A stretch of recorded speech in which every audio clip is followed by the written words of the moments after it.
unconquerable courage of gallant men.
Of the unsung heroes of their command, stand with us today as we celebrate Navy Day and salute those brave men, living and dead, who have served our nation on the high seas.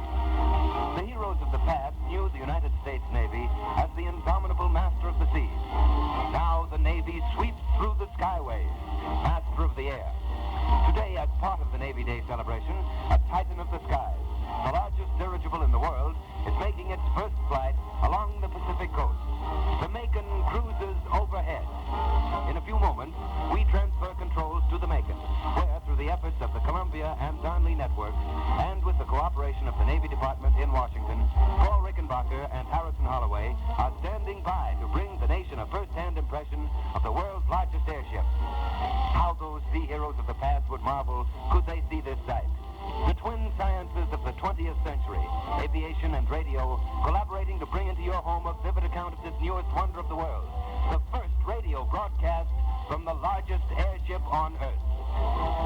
The Macon is now hovering over the Olympic Stadium in Los Angeles, and we will transfer controls to Paul Rickenbacker and Harrison Holloway, who sail the high skies above us.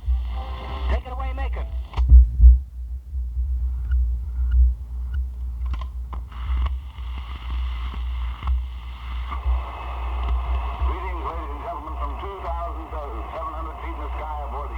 Macon, over Point Truman. 24 thrilling hours have passed since we left the United States Naval Base at Sunnyvale, California. Hundreds of miles of California coast have gone by beneath us. Mile after mile of beautiful countryside. The scenic beauty is nothing compared to this modern miracle, the world's largest airship, the Macon. We little expected to find flying such a great adventure. We came intending simply to bring you a picture of Navy Day activities from the Macon. And instead we find our every thought centered about this great ship itself. We're speaking to you from the main control room of the Macon. And now we're moving back into the gunner's room, through the navigator's room where the navigators are working on their charts, just to the left of us. Navy Day is observed, annually on October 27th, Theodore Roosevelt's birthday. Wherever there's a Navy ship or a naval station, not to promote war, but the Army and Navy are our most sincere pacifists, serving to be ready so that there will be no war. And on this day, the American people are invited to visit naval ships and stations to observe the Navy at work. And the Pacific Fleet is just below us here in Los Angeles Harbor. This opportunity of presenting this Navy Day broadcast is made possible through the cooperation of Admiral David Foote Sellers and the officials of the Navy Department in Washington. We understand that Admiral Sellers is now aboard the flagship Pennsylvania. In the Mammoth Los Angeles Stadium, a scene of last year's Olympic Games, shortwave receivers are picking us up and sending us by private wire to all parts of the nation. But all these things, this scenery can be seen from an airplane. But the Macon itself is a thing of beauty. And now we're going to ask Harrison Holloway to give you some of the interesting facts about the USS Macon. Common ordinary statistics can be tiring, but adjectives simply will not describe this ship, so I'll have to resort to a few figures. The Macon is 785 feet long, with a cubic gas capacity of 6,500,000 feet, almost twice that of the Graf Zeppelin. In length, length, it's 9 feet longer than the Grab. 8 engines enclosed in its hull drive 8 three-bladed propellers.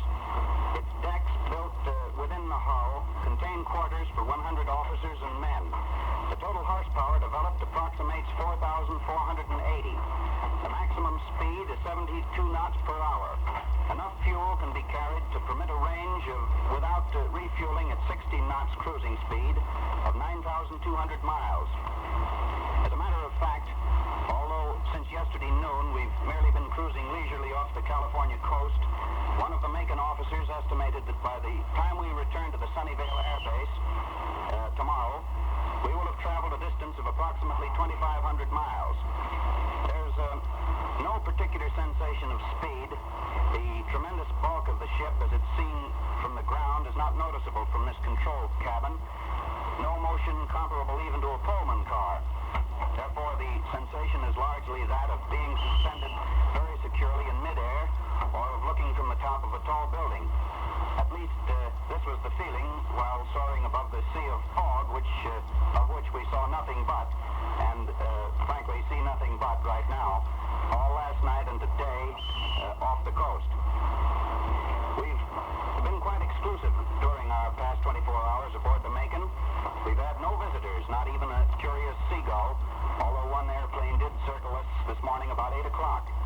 I might also add that airship travel is good for the appetite, that one has no trouble whatsoever in sleeping, and as far as exercise is concerned, the famous catwalk, about 8 inches of cork-decked runway extending some 400 feet fore and aft of the Macon's interior, provides plenty of walking room if you feel like the man on the flying trapeze. You know, weight conservation is a prime requisite in heavier than aircraft. The rigid structure of this ship is duralumin, but to further reduce weight, the flat surface of all girders is punched full of holes, giving a decided lacy appearance to it in the mast. The fellow who punches the holes in Swiss cheese would be green-eyed with envy aboard the Macon. If you can hear that whistle, that is what is known as the sonic altimeter. A whistle is blown, and a stopwatch is held, and the time it takes for the echo to come back from the ground makes it possible to compute the altitude.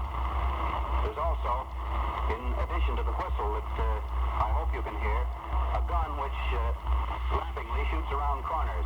As yet I've been unable to find out why it's supposed to shoot around corners, but it actually has a curved barrel. This gun serves the same purpose as the whistle, providing an echo from the ground which is timed on a stopwatch in the computation made at the altitude. Almost every city in America got the honor of having a new airship Macon named after it. It's narrowed down to St. Louis, Charleston, Amarillo, San Antonio, and Macon. And on February 17th of 1932, Secretary Adams announced that the ship, until then known as the ZRS-5, would be called the Macon. The contract specifications called for a maximum speed of at least 80 miles an hour and a cruising radius of 9,200 miles without refueling. The cost was $2,450,000. The ship was christened on March 11th, 1933 by Mrs. William A. Moffett, wife of the late Rear Admiral Moffett. A maiden flight was held on April 21st, 1933. The first flight carried 105 people, including a crew of 60. Commander Alger H. Dressel, now in charge, was in charge then, and Rear Admiral George C. Day was on the bridge. On board, I should say. The greater space inside the hull of the Macon is, of course, taken up by the inflated gas cells, which contain the helium gas as a lifting medium. However, along nearly the entire length of the ship in the lower part are located the triple keel corridors, which give a tremendous increase in structural strength over single keel ships of the past. These keelways are really long passageways, forming a common means of communication and promenade for passengers and crew. The radio room and commanding officers' quarters are placed directly over the control car inside of the hull. Near the middle of the ship are located a number of rooms for officers and the men. Each sleeping room is provided with comfortable berths, and I speak authoritatively because we did a lot of fancy sleeping last night, and they sleep well. A large galley with ample cooking facilities for 75 men, mess rooms and washrooms make a complete and comfortable living compartments for officers and men while in the air. Everything aboard this ship is duralumin. Well, of course, there are exceptions. The utensils on which we eat, the beans, the dishes, and the coffee are not of duralumin, but they're of an extremely lightweight material. Knives and forks and etc. are duralumin. Comparatively, few Americans have as yet traveled in rigid airships, which is the most delightful kind of ride imaginable. The great bulk and length of the airship overcomes atmospheric disturbances, and it indeed moves serenely through the sky, a calm unknown to surface ships or other means of transportation. For 24 hours we've been aboard this ship, and it has been more comfortable than any train, Pullman car, streetcar, automobile we've ever ridden in. Mr. Rickenbacker, please. And now a musical tribute. In honor of Admiral Sellers, the Navy Department, Captain Dressel, and the officers and crew of the Macon. Raymond Page and his orchestra will be heard from 2,000 feet down and 25 miles over. Put that baton, maestro. Ready? Take it away, KHJ. That's all I want to know. Ladies and gentlemen, you are hearing the broadcast of direct communication with the USS Macon, now hovering over Los Angeles. All right, Macon, take it away again.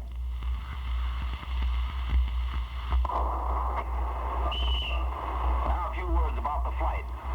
Soon after our arrival at the new airship base at Sunnyvale at 8 a.m. on Thursday morning, we were taken to the new $4.5 million hangar to view the Macon at close range. We found her secured to a portable mooring mast holding the ship's bow and a huge steel beam holding the ship's lower fin at the stern. She was just about ready for flight. The crew had placed about 35 tons of gasoline aboard, together with about 1 ton of lubricating oil, food, drinking water, and so on, for the crew, sufficient for a full 2 days' flight. At 11 a.m., the station siren was sounded, and the Navy crew quickly assembled at their posts under the Macon. The crew, after a roll call and inspection, were checked in and boarded the ship. We were checked in, baggage weight determined, and then we were told to go on board to our landing stations. We had no idea what our landing stations were, but we were assigned them just the same. Our landing stations were in the forward control cabin, and we were asked to remain there until the ship had taken the air. However, in a few moments, we were asked to move to the wardroom, which is the officers' mess room. Then, at about 12 noon, the self-propelled mooring mast began to move, pushing the airship back out of the hangar, held the while from swinging by wire cables from the ship to the long steel beam under the after fin. In about 7 minutes, the mast had reached the center of the mooring circle. The after beam was removed from under the ship, allowing the Macon to swing like a weather vane until she was heading into the wind. An electric device in the control car indicated to the captain that the ship was still heavy forward, supported by the nose to the top of the mooring mast. We saw an lifted van operating an automatic dial telephone, receiving reports from 14 different stations in this huge ship. Water ballast was dropped by means of wire toggles operated in the control car, and we could see the water pour out of the ship, sometimes from way back aft, sometimes from forward, and again from amidships. We could hear reports coming in, 300 pounds heavy aft, 500 pounds heavy forward, and then equilibrium aft, equilibrium forward, and finally 1,000 pounds light forward and 800 pounds light aft, which we were informed meant that we were about ready to let go. And then a deep silence prevailed, with only the captain speaking occasionally, and that in almost an undertone. He called to an officer on the ground, stand by to let go, and then up ship. There was a great thrill. We felt a slight jar when the airship's nose was released from the mast, and we saw the ship begin to rise very slowly. Same sensation as an elevator starting up. The captain almost whispered 4 engines up 2/3. We could hear the engine start and the hum of the propellers. Then the ship began to rise very rapidly, with the ground falling away directly under us. The remarkable thing is we rose absolutely vertically with neither headway nor sternway until we were about 300 feet above the mooring mast. 4 engines ahead standard was the next order, and we could hear those engines now start. It was at least a half a minute before we noticed the ground start to move astern, and the ship leisurely picked up ground speed. Still climbing because of 4 engines which were pushing the ship up while the 4 remaining engines were propelling us ahead. Stop the up engines. Shift to 8 engines ahead standard. The sharp rumble of the up engine ceased. We could barely hear the distant propellers. The gentle swish of air at the open window informed us that we were gliding through the air. Then we were surprised to learn that we were moving at more than 50 miles an hour. And we missed the engine roar and the vibration which we have always associated with flying in an airplane. We were surprised to learn that we could whisper to each other and be heard. We were fascinated by the thought that this grand ship, nearly 800 feet long and 133 feet in diameter, was actually aloft and swimming through the oceanic air like a huge whale and in almost complete silence. We could hear low-voiced orders from the control cabin 20 feet away, rising 1 meter per second. Altitude 500 feet. Level off at 1,000 feet. Altitude 1,000 feet, sir. Each order was meticulously repeated, exactly as given. Other than that, no one spoke. And we realized that we were on a Navy ship, operated by a Navy crew, just as on any battleship or cruiser or destroyer. Then, we had the privilege of being invited into the control car. We hastened to accept that invitation as we were very eager to learn how an airship is flown. The control car itself is at the forward end of the cabin, built under the ship about 150 feet from the nose, and that's the spot where we began this broadcast today. We could see only 3 persons there, one enlisted man operating a steering wheel at the compass, just as on any surface ship, looking through salon windows under the ship's hull dead ahead. On the left or port side of the control car, we saw another enlisted man operating the elevators, which are the horizontal rudders located at the stern of the ship, pivoted at the after ends of the 2 horizontal fins. We noticed as the elevator man turned the wheel one way, the ship's nose seemed to rise, and when he reversed the wheel, the nose dropped. And this man was just about the busiest human being we've seen in years. He was spinning that wheel first one way and then the other, always marvelously alert, watching the several altimeters to show our height above the water, watching a long glass tube near which there was an air bubble just exactly like that in a carpenter's level. And we found out that this instrument is called an inclinometer. And the position of the bubble shows that the ship is on an even keel, or that the nose is up or the nose is down, and it's all measurable in degrees on the scale. He was also watching another instrument called the variometer, a glass tube like a thermometer placed at an angle. The tube half full of what, as far as we know, might be red ink. A scale alongside this tube shows the elevator man, as he is known, whether the ship is steady in altitude or whether the ship is rising or falling in space. And not only that, it tells one how fast you are rising or falling. He was also watching the nose of the ship, all the time spinning his wheel first one way and then the other. We could easily imagine that the horizontal rudders must be waving up and down about like a fish's tail. The third man in the control car was an officer, the officer of the deck on watch in charge of the ship. That control car has many strange-looking instruments and knobs and gadgets. There are 4 big double dials on one side, which are called engine telegraphs, used to transmit orders to the 8 engines. Each engine dial has a space for idle ahead, ahead 1/3, ahead 2/3, ahead standard, ahead full speed, idle astern, astern 1/3, astern 2/3, astern full speed, cut water recovery in or out, normal propeller or propeller tilted, in which case the propeller blades rotate in a horizontal plane instead of a normal vertical plane. Since the engines can be reversed and the propellers can be tilted, it is possible on this airship to drive the ship ahead or to back down, and also to push the ship up vertically or pull it down vertically. In other words, this ship can go straight up or straight down. Other instruments in the control car are helium control valves, by means of which helium lifting gas can be valved from the ship to reduce any excessive buoyancy or lightness. However, valving helium is done very rarely because the valve gas is lost to the atmosphere. Another instrument board is the ballast board, by means of which water ballast may be dropped from any point on the airship. By the way, some gasoline tanks are also connected to this board to permit gasoline to be jettisoned in cases of great emergency. Instruments are also installed to show airspeed and to record air distance traveled. A telephone is installed in the control car, connecting all the major stations in the ship. The officer of the deck is busily engaged in overseeing the rudderman and elevator man, watching all the instruments and recording the ship's progress in the official log. In a separate room, just back of the control car, where we had our microphone a moment ago, we meet another officer on watch known as the pilot, or the navigator on watch. This officer plots the ship's position and directs the courses to be steered, assisting the officer of the deck as required in flying the ship and carrying out the mission of that particular flight. During flight, approximately one half of the crew are on watch in various duties in the ship, running the engines, watching the gas cells, pumping gasoline fuel as required, pumping water ballast as needed. Two radio men are also constantly on watch, as two different messages can be sent. Instruments are also installed to show airspeed and to record air distance traveled. A telephone is installed in the control car, connecting all the major stations in the ship. The officer of the deck is busily engaged in overseeing the rudderman and elevator man, watching all the instruments and recording the ship's progress in the official log. In a separate room, just back of the control car, where we had our microphone a moment ago, we meet another officer on watch known as the pilot, or the navigator on watch. This officer plots the ship's position and directs the courses to be steered, assisting the officer of the deck as required in flying the ship and carrying out the mission of that particular flight.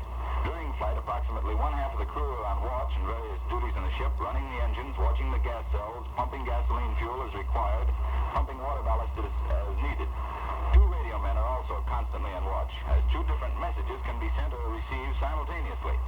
One man is on watch running the airship's generators to provide current for lighting, radio and fuel pumps, telephones, and so on. Incidentally, the telephone system aboard the Macon is very convenient. It's a complete dial automatic telephone system. One of two Navy cooks is always on watch, preparing 3 hot meals per day for the crew and officers. Comfortable mess halls are provided in the middle of the ship where the crew take turns at meals. The atmosphere on board is that of any Navy ship at sea on routine cruising. An airplane compartment is built completely inside this airship. Airplanes are hooked on in flight and brought inside the ship for stowage or unloading of passengers. 5 airplanes may be carried, and these planes are used to transport men to the ground or from the ground to the ship. Not a dream, but a daily fact available at any time of the flight, whether it is daytime or nighttime. And now we have a few minutes. We're going to take a little journey up into the hull of the ship itself. We're leaving the gun room, as it is known, going up the hatch into the hull, climbing the ladder. There's quite a breeze as we go up, and now we'll close the hatchway. The old training blimp J-3 was scrambled out to the rescue, but the little airship was no match for the powerful storm. An engine mount broke. J-3 had to be ripped in rough surf. Chief BDO and Lieutenant Commander Cummings drowned.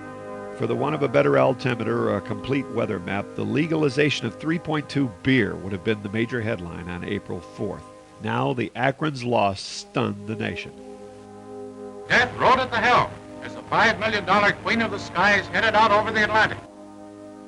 All the sensational headlines that dogged her during construction and operation were trotted out again. But the Akron seemed marked for disaster from the beginning. Earlier airship wrecks were dredged up.